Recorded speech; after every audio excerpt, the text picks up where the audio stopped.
தெய்வம் வீட்டோட இருக்கு, நீ தனித்தனியா கோயில் கோலம் அலைவதுவும் எதுக்கு?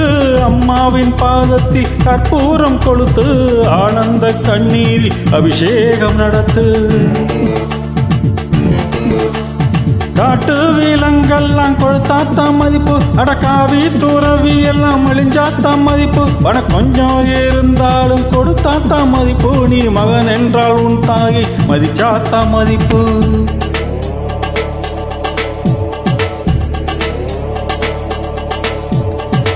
தனக்கென வாழ்பவன் இருக்கையில் இருக்கிறான், பிறக்கென வாழ்பவன் இறந்துமே இருக்கிறான். உன்னை விடவும் எனக்கு வேறு உறவு இல்லையடா, என்னை என்று வாழ வைக்கும் தெய்வம் தெய்வம் நீயடா. அதாண்டா இதாண்டா அருணாச்சலம் நான் தாண்டா, அன்னை தமிழ் நாட்டுல நான் அனைவருக்கும் சொந்தண்டா. அதாண்டா இதாண்டா